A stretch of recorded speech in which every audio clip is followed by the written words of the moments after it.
আসসালামু আলাইকুম। দেশ কিংবা প্রবাস যেখান থেকে এই মুহূর্তে আমাদের সাথে যুক্ত আছেন, মেডিসিন প্রতিদিন চ্যানেলটির পক্ষ থেকে সকলকে জানাচ্ছি শুভেচ্ছা অভিনন্দন।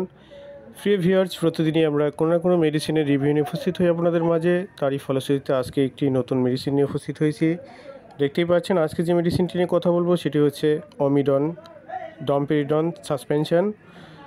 প্রিয় ভিউয়ার্স, আজকে রিভিউতে থাকছে অমিডনের কাজ, সেবন মাত্রা ও বিধি, প্রাপ্তবয়স্ক এবং শিশু উভয়ই কে খেতে পারবে কে খেতে পারবে না, প্রিয় ভিউয়ার্স, প্রতি নির্দেশনা, সতর্কতা, পার্শ্ব প্রতিক্রিয়া ইত্যাদি বিস্তারিত বিষয় নিয়ে আজকে আলোচনা থাকছে।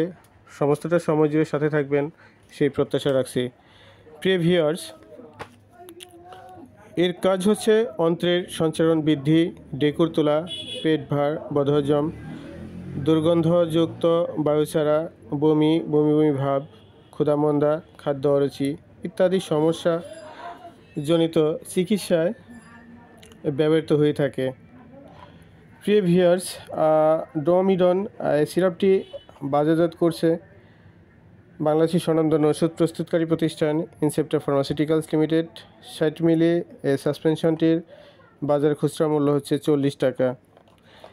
সেবন বিধি: নবজাতক প্রতি কেজি দৈহিক ওজনের 0.2 থেকে 0.4 মিলিগ্রাম শরীর ওজন অনুসারে প্রতি 4 থেকে 8 ঘন্টা অন্তর অন্তর দৈনিক। প্রাপ্তবয়স্কের জন্য 10 থেকে 20 মিলিগ্রাম প্রতি 8 ঘন্টা, 4 থেকে 8 ঘন্টা অন্তর অন্তর দৈনিক।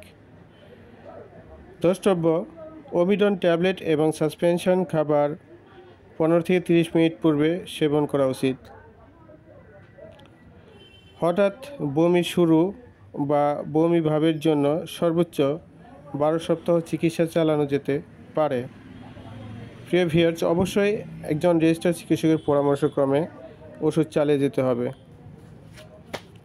প্রতি নির্দেশনা: ডমপেরিডনের প্রতি অতি সংবেদনশীল রোগী এবং নবজাতক শিশুদের ক্ষেত্রে ডমপেরিডন ব্যবহার নিষিদ্ধ। সতর্কতা: বাচ্চাদের ক্ষেত্রে ডমপেরিডন অতি সতর্কতার সাথে ব্যবহার করা উচিত।